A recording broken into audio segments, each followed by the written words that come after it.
കേരളത്തിൻ്റെ സ്വപ്ന പദ്ധതി വിഴിഞ്ഞം തുറമുഖം രാജ്യത്തിന് സമർപ്പിച്ച് പ്രധാനമന്ത്രി നരേന്ദ്രമോദി. മലയാളത്തിലാണ് പ്രധാനമന്ത്രി സംസാരിച്ചു തുടങ്ങിയത്. ആദിശങ്കരനെയും മോദി അനുസ്മരിച്ചു.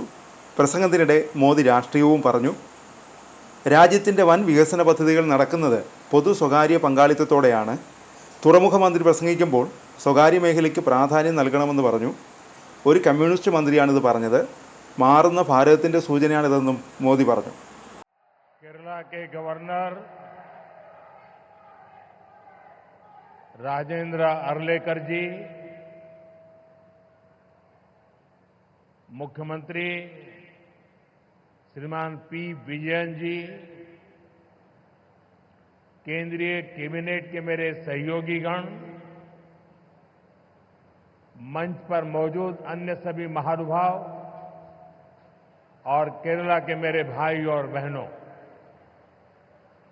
केरला गवर्नर राजेंद्र अर्लेकर जी, मुख्यमंत्री श्री पी पिणराई विजयन जी, കേന്ദ്രമന്ത്രിസഭയിലെ എൻ്റെ സഹപ്രവർത്തകരെ, വേദിയിലും സദസ്സിലും ഉപവിഷ്ടരായിട്ടുള്ള മഹാനുഭാവന്മാരെ, കേരളത്തിലെ എൻ്റെ സഹോദരി സഹോദരന്മാരെ, എല്ലാവർക്കും എൻ്റെ നമസ്കാരം.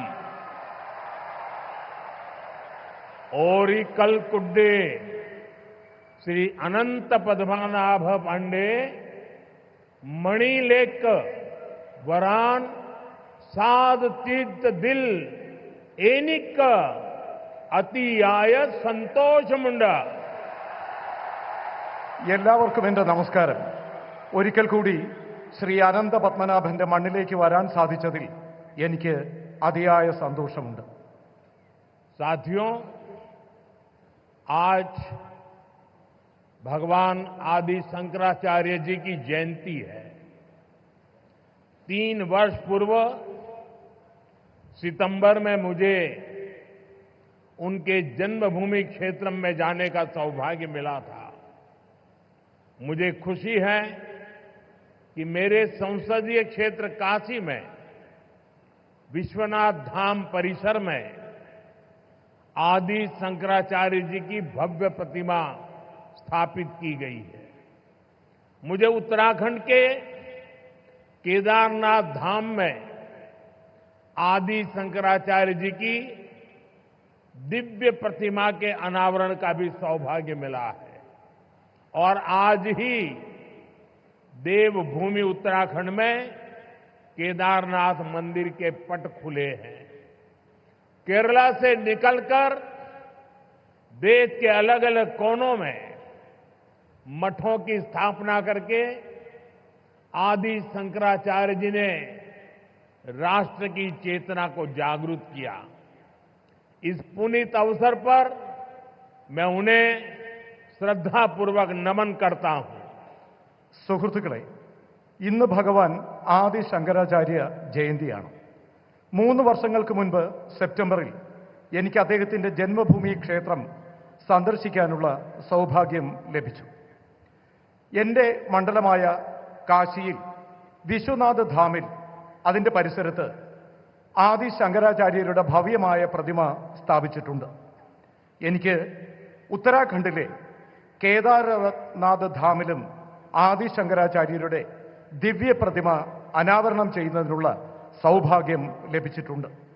ഇന്നാണ് ദേവഭൂമിയായ ഉത്തരാഖണ്ഡിൽ കേദാരനാഥ മന്ദിർ തുറക്കുന്നത്.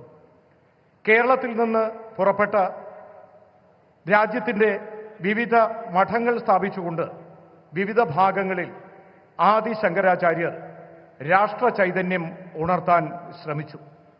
ഈ പവിത്രമായ അവസരത്തിൽ ഞാൻ അദ്ദേഹത്തിന് മുന്നിൽ ശിരസ് നമിക്കുന്നു. साथियों, यहां एक और अपनी संभावनाओं के साथ उपस्थित ये विशाल समुद्र है और दूसरी ओर प्रकृति का अद्भुत सौंदर्य है. और इन सब के बीच हम न्यू एज डेवलपमेंट का सिंबल ये विजिंगम डीप वाटर सी पोर्ट है. मैं केरला के लोगों को देश के लोगों को बहुत बहुत बधाई देता हूं। സുഹൃത്തുക്കളെ, ഇവിടെ ഒരു ഭാഗത്ത് അപാരമായ സാധ്യതകളുള്ള വിശാലമായ സമുദ്രം, മറുഭാഗത്ത് പ്രകൃതി സൗന്ദര്യം വാർന്നൊഴുകുന്ന വിവിധ പ്രദേശങ്ങൾ. ഇതിനിടയിൽ ഇന്ന് ന്യൂ ഏജ് ഡെവലപ്മെന്റിന്റെ മാതൃകയായി ഈ വിഴിഞ്ഞം ഡീപ്പ് വാട്ടർ സീപോർട്ട് നിലനിൽക്കുന്നു. ഞാൻ കേരളത്തിലെ ആളുകൾക്കും ദേശവാസികൾക്കും അഭിനന്ദനങ്ങൾ അറിയിക്കുകയാണ്.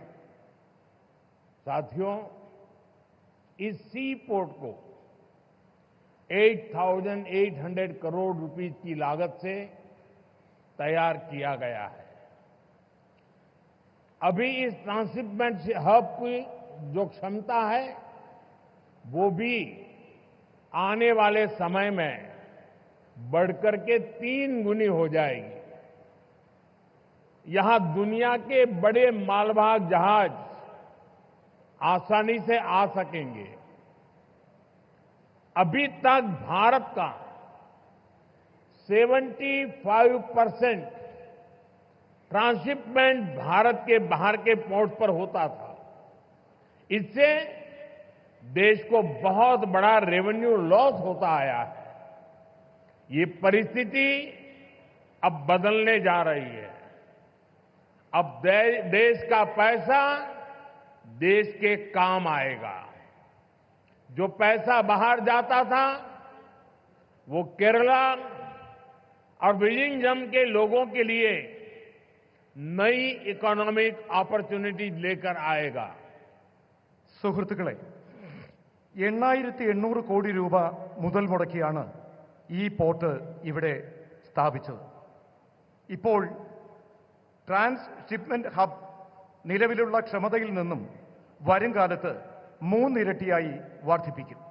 അതിലൂടെ ലോകത്തുള്ള വലിയ വലിയ ചരക്ക് കപ്പലുകൾക്ക് വളരെ വേഗത്തിൽ ഇവിടെ എത്തിച്ചേരാനാകും. ഇതുവരെ 75%-ലധികം ട്രാൻസ്ഷിപ്മെന്റ് ഭാരതത്തിന് പുറത്തുള്ള പോർട്ടുകളിലാണ് നിലനിന്നിരുന്നത്. ഇതിലൂടെ രാജ്യത്തിന് വളരെയധികം സാമ്പത്തിക നഷ്ടം ഉണ്ടാകുമായിരുന്നു. ഈ കാരണത്തിന്, ഈ പരിസ്ഥിതിക്ക് ഇനി മാറ്റം കൊണ്ടുവരും. ഇനി രാജ്യത്തിന്റെ പൈസ നമുക്ക് തന്നെ പ്രയോജനപ്പെടും. പുറത്തേക്ക് ഒഴുകിയിരുന്ന പണം അത് കേരളത്തിനും വിഴിഞ്ഞം പോർട്ടിനും അതിലൂടെ ജനങ്ങൾക്കും പുതിയ സാമ്പത്തിക സുസ്ഥിരത കെട്ടിപ്പടുക്കുന്നതിന് പ്രയോജനപ്പെടും. साथियों, गुलामी से पहले हमारे भारत ने हजारों वर्ष की समृद्धि देखी है। एक समय में ग्लोबल जीडीपी में मेजर शेयर भारत का हुआ करता था। उस दौर में हमें जो चीज दूसरे देशों से अलग बनाती थी वो थी हमारी मैरीटाइम कैपेसिटी, हमारी पोर्ट सिटीज की इकोनॉमिक एक्टिविटी। केरला का इसमें बड़ा योगदान था। സുഹൃത്തുക്കളെ, ഭാരതം സ്വാതന്ത്ര്യം നേടുന്നതിന് മുൻപ് ആയിരക്കണക്കിന് വർഷം നമ്മുടെ ഭാരതം സമൃദ്ധ ഭാരതമായിരുന്നു. ഒരു കാലത്ത് ഗ്ലോബൽ GDPയുടെ മുഖ്യ പങ്കും ഭാരതമാണ് സംഭാവന ചെയ്തിരുന്നത്. ഇതിനിടയിൽ മറ്റ് രാജ്യങ്ങൾ ഇതിൽ നിന്നും വ്യത്യസ്തമായി.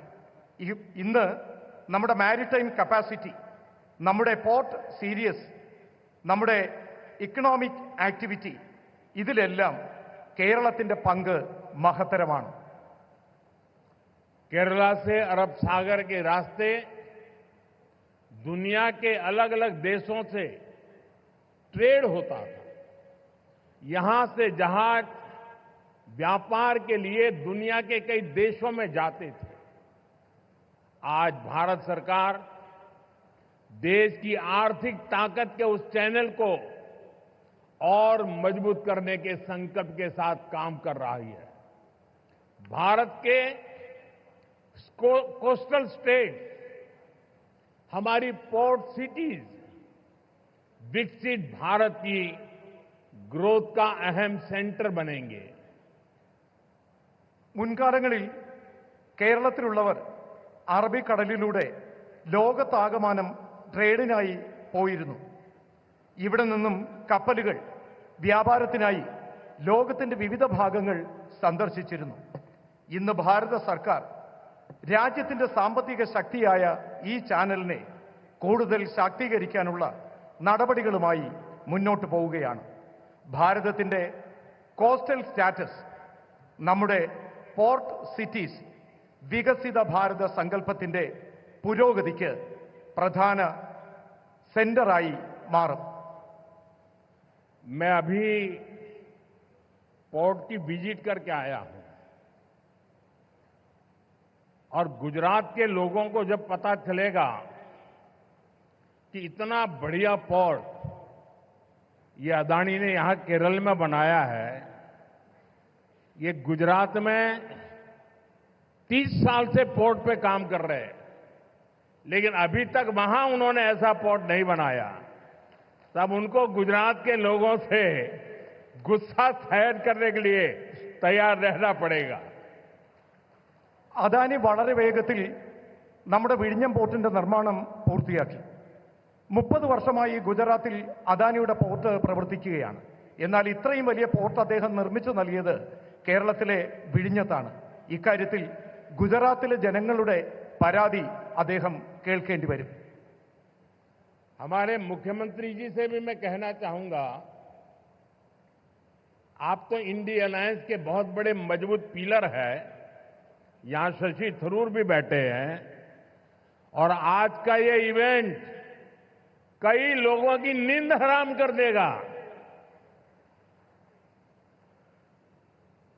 നമ്മുടെ എയർലൈൻസുമായിട്ടുള്ള ബന്ധപ്പെട്ട പ്രശ്നങ്ങൾ, അതുമായി ബന്ധപ്പെട്ട കാര്യങ്ങളിലും ആവശ്യമായ ശ്രദ്ധ നൽകണം. He could not.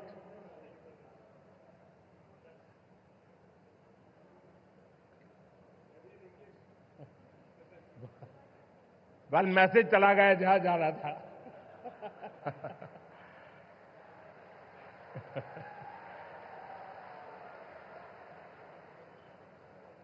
साथियों, पोर्ट इकोनॉमी की पूरे पोटेंशियल का इस्तेमाल तब होता है जब इंफ्रास्ट्रक्चर और ईज ऑफ डूइंग बिजनेस दोनों को बढ़ावा मिले. पिछले 10 वर्षों में यही भारत सरकार की पोर्ट और वाटरवेज पॉलिसी का ब्लूप्रिंट रहा है. हमने इंडस्ट्रियल एक्टिविटीज और राज्य के होलिस्टिक विकास के लिए तेजी से काम आगे बढ़ाया है. സുഹൃത്തുക്കളെ, പോർട്ട് എക്കോണമിയുടെ മുഴുവൻ പൊട്ടൻഷ്യലും ഇപ്പോൾ പ്രയോജനപ്പെടുത്തുകയാണ്. ഇതിനുള്ള ഇൻഫ്രാസ്ട്രക്ചറും ഈസ് ഓഫ് ഡൂയിങ് ബിസിനസ്സും രണ്ടും പുരോഗമനത്തിലേക്ക് സഞ്ചരിക്കുകയാണ്. കഴിഞ്ഞ 10 വർഷത്തിനുള്ളിൽ ഭാരത സർക്കാർ പോർട്ട് വാട്ടർവേജ് പോളിസി അതിന്റെ ബ്ലൂ പ്രിന്റ് തയ്യാറാക്കിയിട്ടുണ്ട്. നാം ഇൻഡസ്ട്രിയൽ ആക്ടിവിറ്റികൾ, സംസ്ഥാനങ്ങളുടെ ഹോളിസ്റ്റിക് വികസനം എന്നിവയുടെ പ്രവർത്തനങ്ങൾ വേഗത്തിൽ മുന്നോട്ട് കൊണ്ടുപോവുകയാണ്. भारत सरकार ने राज्य सरकार के सहयोग से सागरमाला परियोजना के तहत पोर्ट इंफ्रास्ट्रक्चर को अपग्रेड किया है, पोर्ट कनेक्टिविटी को भी बढ़ाया है. पीएम गति शक्ति के तहत वाटरवेज, रेलवेज, हाईवेज और एयरवेज की इंटर कनेक्टिविटी को तेज गति से बेहतर बनाया जा रहा है. ईज ऑफ डूइंग बिजनेस के लिए जो रिफॉर्म्स किए गए हैं, उससे पोर्ट्स और अन्य इंफ्रास्ट्रक्चर सेक्टर में भी इन्वेस्टमेंट बढ़ा है. ഭാരത സർക്കാർ സംസ്ഥാന സർക്കാരുകളുടെ സഹകരണത്തോടുകൂടി സാഗർമാല പരിയോജന അതിന് കീഴിൽ പോർട്ട് ഇൻഫ്രാസ്ട്രക്ചർ അപ്ഗ്രേഡ് ചെയ്യുകയാണ്. പോർട്ട് കണക്ടിവിറ്റിയും വർദ്ധിപ്പിക്കുകയാണ്. PM ഗതിശക്തി പദ്ധതിയുടെ ഭാഗമായി വാട്ടർവേസ്, റെയിൽവേസ്, ഹൈവേസ്, എയർവേസ് ഇവ തമ്മിലുള്ള ഇന്റർ കണക്ടിവിറ്റി അതിവേഗം മുന്നോട്ട് കൊണ്ടുപോവുകയാണ്. ഈസ് ഓഫ് ഡൂയിങ് ബിസിനസ്സിനായി നടത്തുന്ന റിഫോമുകൾ